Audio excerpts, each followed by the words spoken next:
In this video, I go over common trading mistakes to avoid in 2025. I'm going to start with risk management. You can have the best strategy in the world, but improper risk management, all the profits go out of the window. It's very crucial that you follow a good risk management plan.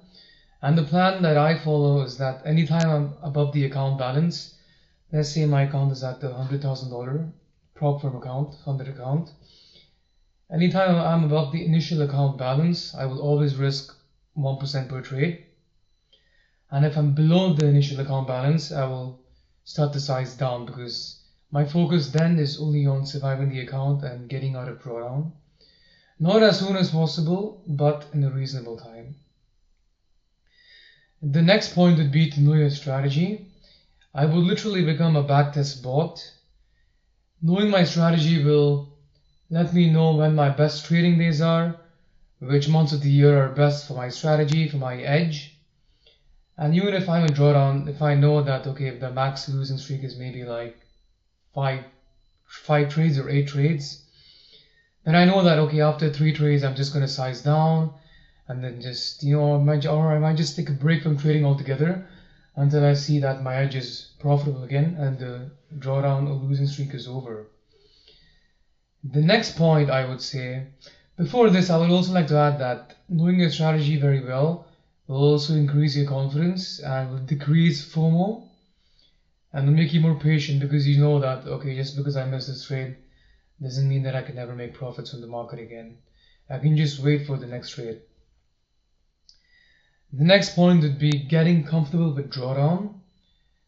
So there are 3 inevitable things in life: taxes, debt, and drawdown. Even if you're a profitable trader and you have the best strategy and risk management in the world, there will be periods when you will go through drawdown and resist. It's just a normal part of being a trader. And the sooner you get comfortable with being in drawdown, the fewer mistakes you'll make in your trading account.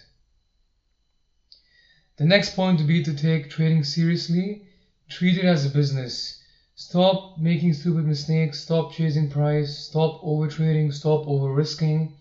There's no point in me telling you because you're only going to learn this the hard way, because that's how I learned. And what I want to tell you is, do not trade from your phone. Trade from at least a computer or a laptop. Because when you trade from your phone, at least from my experience, I always felt like trading from a phone was a game and I didn't realize that I was trading with actual money.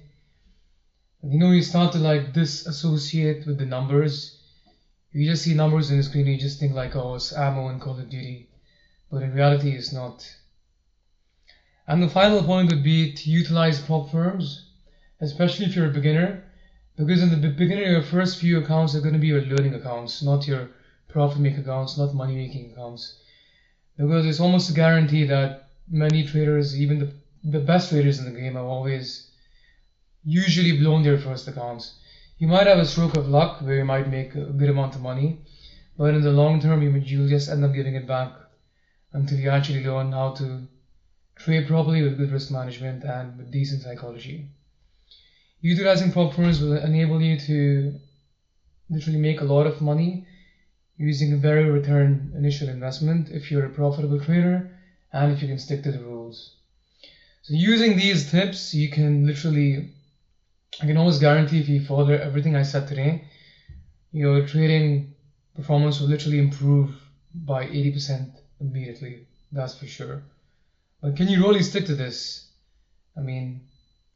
I'll give you a small challenge. Follow all of these rules, all of these tips that I mentioned today. Follow it for a month and just let me know how your trading performance is and get back to me in the comments. And I'll see you in the next video.